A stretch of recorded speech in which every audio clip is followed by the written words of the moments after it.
Welcome back, everyone. You are locked in, and I am your independent guide to the absolute biggest, most secretive story in the entertainment world right now. Let's just set the stage for a second, right? Because we are entering an entirely new era, and the countdown is officially on. I mean, just think about the sheer magnitude of the past year for a minute. We have seen global stadium tours absolutely shattering billion-dollar records. We have seen a Super Bowl victory that genuinely felt like a Hollywood movie script written by the universe itself.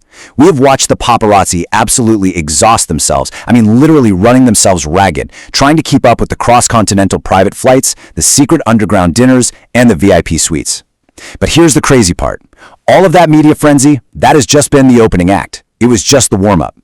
In just a matter of days, according to a massive, undeniable trail of evidence that we're about to break down, Taylor Swift and Travis Kelce are finally expected to say, "I do." But listen to me carefully.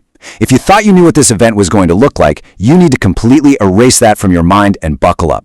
The leaks, the rumors, and the sheer mind-boggling logistics swirling around this thing are wilder than anyone could have possibly predicted. We're talking about a totally secret venue lockdown in the middle of the biggest city in the country. We're talking about a security apparatus so incredibly tight that there is absolutely zero chance for the paparazzi to get even a blurry, zoomed-in shot. We're looking at a dress that nobody in the elite fashion world saw coming, a guest list that looks like it was ripped straight out of a Grammys after-party mixed with the Met Gala, and one massive, unbelievable plot twist so unexpected that even Taylor herself couldn't write a better ending to this saga. Today, in this explainer, we are going to build the ultimate evidence board. We are taking out the red string, and we are breaking down every single piece of the puzzle using the latest confirmed reports, insider leaks, and official undeniable city documents. So grab your coffee, get comfortable, and let's get right into it, because we are officially investigating the Swift-Kelce July 3rd mystery. Okay, let's dive right into this with the absolute hardest, most concrete evidence we have right out of the gate.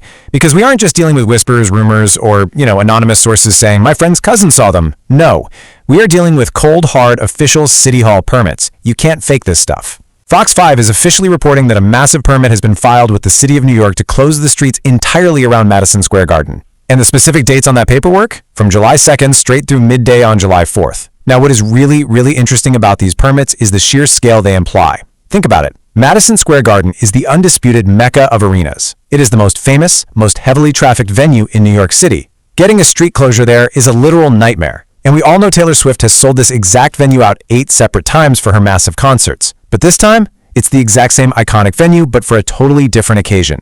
The application officially calls for tents, massive privacy canopies, and a highly coordinated fleet of truck loading and unloading. They're prepping the whole venue for anywhere between 500 to 999 attendees. Guys, do you see where this is going?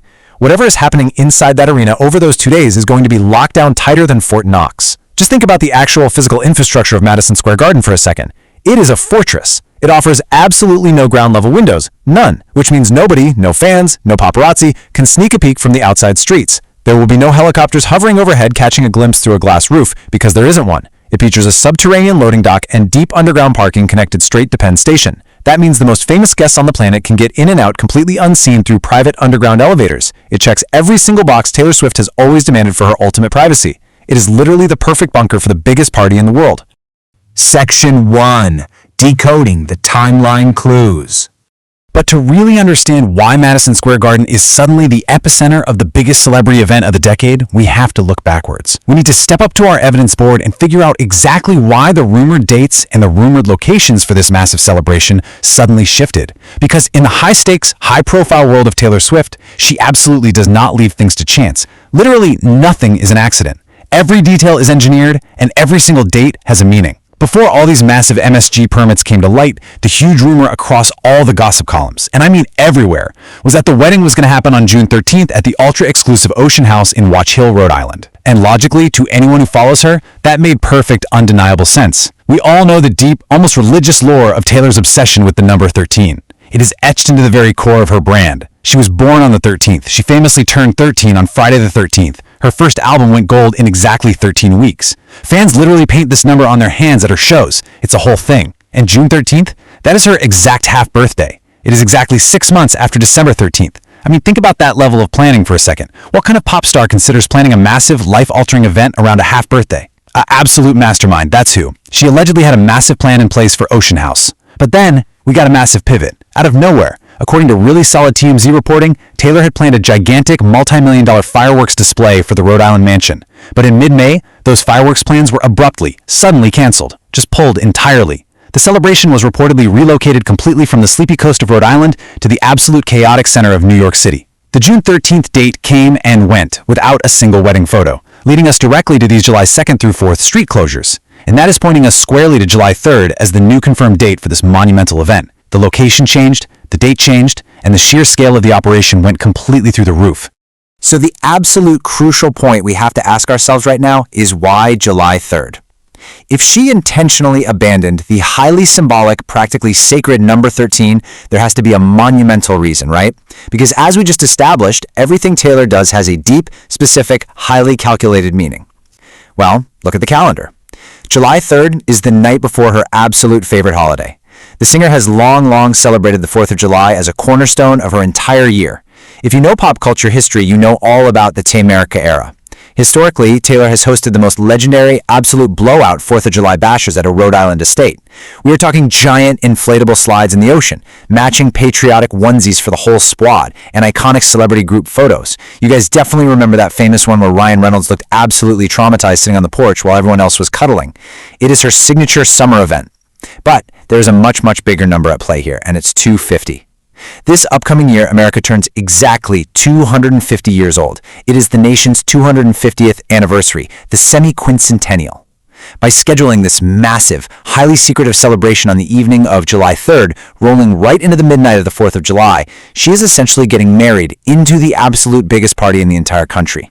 The symbolism there is just massive. It aligns perfectly with her long-documented love for the holiday, her love for grand historical moments, and honestly, it creates a permanent nationally recognized anniversary date that the entire country will be celebrating alongside her for decades to come, with literal fireworks. You literally cannot write a better script than that. Section 2. The Bachelorette and the Dress. Now that we have the where and the when firmly established on our board, let's pivot to the behind-the-scenes preparations. Because an event for up to 1,000 A-list guests at Madison Square Garden doesn't just magically come together overnight. This is a massive, incredibly complex machine. It takes months of meticulous, highly secretive, basically military-level planning. And despite the incredible security perimeter surrounding Taylor and Travis, leaks have started to slip through the cracks. They always do. The first major leak came directly from Taylor's own Rhode Island mansion. We know that Taylor and Travis are just far too high profile to go out and have normal public bachelorette and bachelorette parties in Vegas or Miami or wherever. The paparazzi would completely overrun them, fans would mob the streets, and it would create a genuinely dangerous situation. So many insiders heavily believe they hosted a joint, total lockdown celebration right there at the Rhode Island estate. A video actually leaked from a neighbor showing massive, unusual activity at the house. We're talking private security guards aggressively patrolling the perimeter, huge lights blazing everywhere late into the night. It was not a quiet weekend. But the real smoking gun, the thing that basically confirmed it, it came from the guest list. Abigail Anderson, Taylor's lifelong childhood best friend, was spotted there. And then an even crazier clue dropped for us. Selena Gomez, another one of Taylor's absolute ride-or-die best friends, was photographed holding a very specific, totally custom item. It was a fully bedazzled tumbler featuring the Kansas City Chiefs logo, obviously Travis's team, and the initials SG for Selena Gomez right smack in the middle. Let's be real here for a second, guys. You don't just accidentally bedazzle a Kansas City Chiefs cup.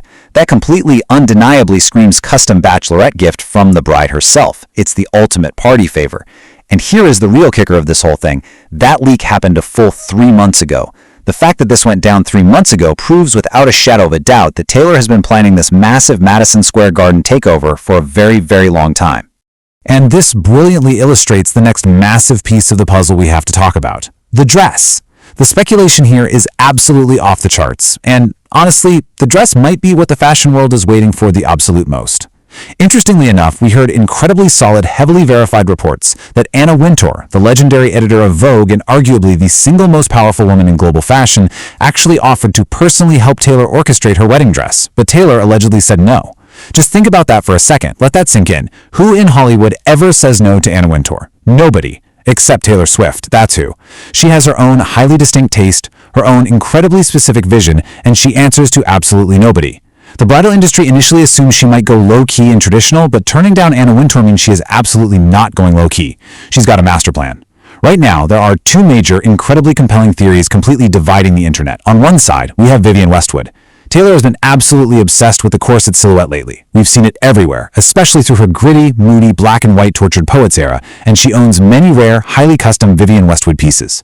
Westwood is basically an iconic bridal designer for pop royalty. Think about it. Carrie Bradshaw in the Sex and the City movie, Miley Cyrus, Charlie XCX, and Millie Bobby Brown all walk down the aisle in her chaotic, beautiful punk-inspired designs. That iconic ruching across a structured corset would suit Taylor perfectly right now. But on the exact opposite side, we have Weerhoff. Their spring/summer 2026 bridal collection just featured a stunning, ethereal skirt that was explicitly named Alia. That is the exact same name as Taylor's recent haunting song, The Fate of Alia. And we all know, we absolutely know, that Taylor hides Easter eggs in literally everything she touches. Her songs, her album covers, her concerts, her music videos, and undoubtedly her wedding wardrobe. So the big question is, could she wear the Weerhoff Alia skirt with a tight corset top for the rehearsal dinner and go full, dramatic, custom Westwood for the actual ceremony? Both of these theories are incredibly strong, and they have the entire fashion world buzzing with anticipation. Section 3. An A-list guest list. But let's be real, what good is a spectacular fortress-like venue and an iconic internet-breaking dress if you don't have the absolute best crowd on earth to actually witness it? When you book a venue with a capacity of up to 1,000 people, you aren't just inviting your cousins from Pennsylvania and your next-door neighbors. You are assembling a guest list that rivals the Grammy Awards, the Oscars, and the Met Gala all rolled into one massive room. This wedding is going to be a cultural reset, and the roster of performers and VIPs expected to attend is absolutely mind-blowing. First up, we have to talk about the performers. Because if there is a massive stage at Madison Square Garden, you better believe some of the biggest musical artists on earth are going to be up on it. We have to start with Ed Sheeran. Ed and Taylor have been literal best friends since 2012. They have 4 huge collaboration songs together, and she literally refers to him in interviews as her second brother. Remember when he randomly showed up mid-Eras tour in Nashville dressed as a literal clown? The bond is unbreakable. Ed has already publicly confirmed, with a bit of a cheeky laugh, that he is practically begging for an invite. And as he perfectly puts it, he knows what the people want, and he wants to give it to them. Then you have Dan and Shay. This incredibly popular country duo is basically the official wedding band of our generation. They have publicly, enthusiastically stated they are ready on short notice, they wouldn't mind jumping in at all, and they've literally crashed fan weddings before just to play. They have more hit wedding first dance songs than almost any artist alive right now. But the most fascinating name on this list, Somber. Just weeks ago, Somber performed these absolutely stunning, stripped-down covers of Cardigan and Dear John at Taylor's Songwriters Hall of Fame induction. Taylor then publicly declared that Somber is her actual #1 Spotify artist right now, saying he is the literal future of the music industry because he makes real, soulful music without relying on AI. TMZ has just confirmed Somber is officially securely on the guest list for July 3rd. If he is in that building, a surprise, tear-jerking performance is highly, highly likely. Moving over from the stage to the actual VIP attendees sitting in the crowd, the loyalty in Taylor's inner circle runs incredibly, incredibly deep. And we really need to break down who is holding these golden tickets. Let's start across the pond for a second. When Taylor was doing heavy promotion on BBC Radio 1, she casually and indirectly invited the host, Greg James, right there on the live air. They've been genuine, off-camera friends since about 2018.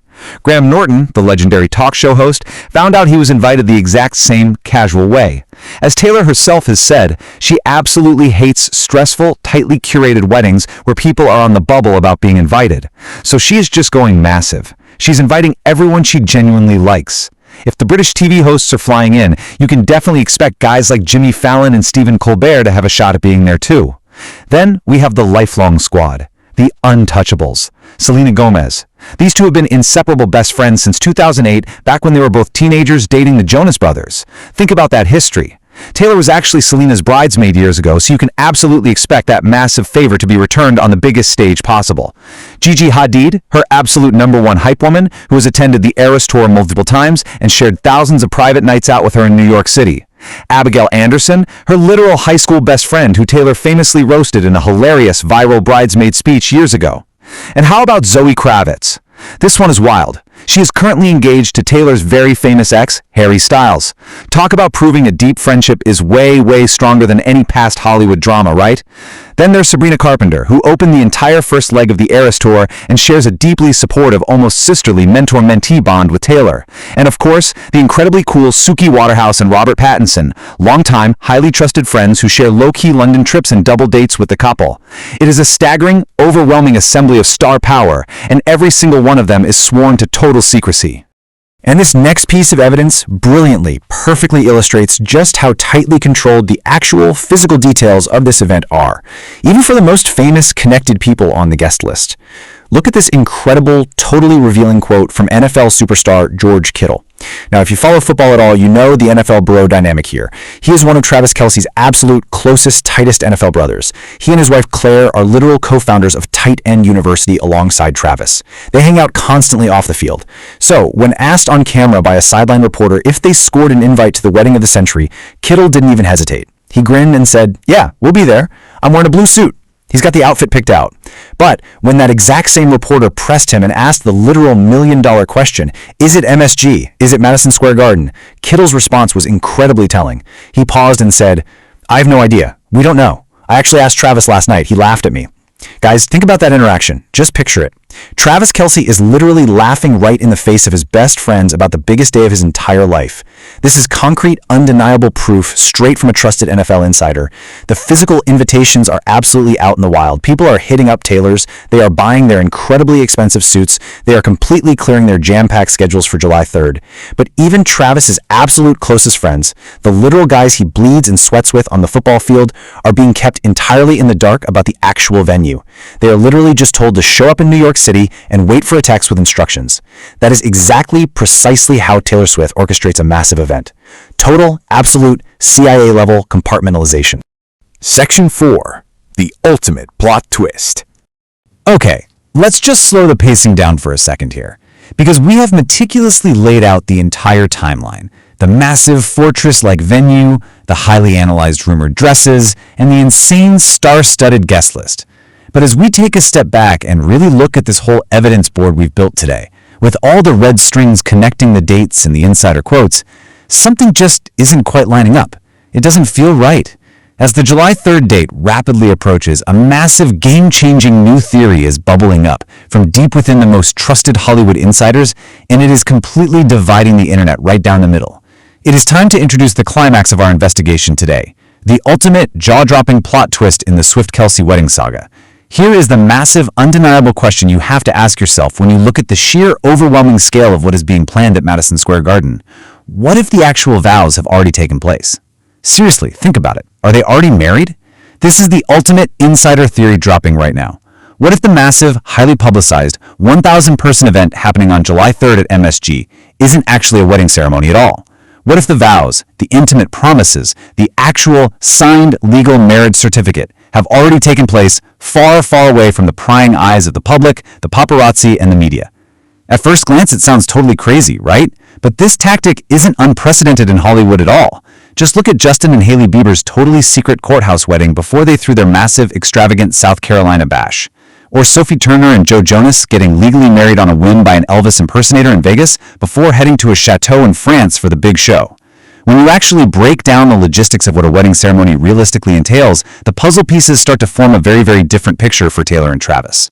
Let's look really closely at the official city permit facts again. The crucial point here that we cannot ignore is the capacity. The official stamped documents for Madison Square Garden are explicitly, literally preparing for 500 to 999 attendees. Let's just be completely real for a second. 1,000-person capacity at a cavernous, echoing sports arena sounds significantly more like a concert reception than a quiet, intimate vow exchange. Can you even imagine the sheer awkwardness of that?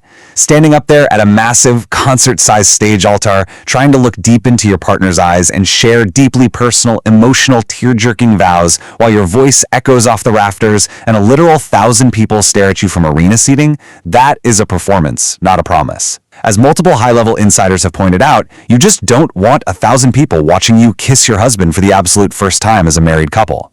It just doesn't fit her style. Taylor is fiercely protective of her private life, especially her relationship with Travis. Having a massive, sprawling, stadium-sized crowd for the actual sacred ceremony directly contradicts the profound intimacy she usually fights so incredibly hard to protect. This heavy evidence heavily suggests that the Madison Square Garden event is purely the reception. It is the victory lap. It is the massive blowout, no-holds-barred party with Ed Sheeran and Dan and Shay performing on stage, pouring expensive champagne with 1,000 of their closest friends, while the actual real vows were exchanged in a much smaller, highly sacred, totally secret setting. Let's look back at our evidence board one more time and tie the final red strings together, because the already married theory actually perfectly explains the absolute biggest mystery of our entire timeline. Remember those Rhode Island fireworks we talked about? Taylor had planned a massive, highly expensive, extravagant fireworks display for her Rhode Island mansion, which was abruptly and mysteriously canceled in mid-May. And then, her super lucky June 13th half-birthday, the date everyone was betting on, passed incredibly quietly without a single peep from the press. No helicopters, no photos. What if the June 13th plan wasn't canceled entirely? What if they still had a highly private, beautiful, deeply intimate ceremony with literally just their immediate families and maybe 5 of their absolute closest friends around that June 13th date? Because think about it, if you are planning a massive fireworks display, that isn't just a reception, that is a grand celebration of a massive achievement, of something monumental that has already formally happened. The leading investigative theory right now holds that they secured the marriage entirely privately in June, completely avoiding the media spectacle and the paparazzi stress, and simply redirected the massive 1,000-person blowout celebration to Madison Square Garden for July 3rd. It gives Taylor the absolute best of both worlds. A sacred, quiet, private ceremony that belongs only to them, completely untainted by the media, and the most legendary, star-studded, unforgettable reception in Hollywood history for the rest of the world to see and talk about forever. It is the ultimate mastermind move. So, there you have it.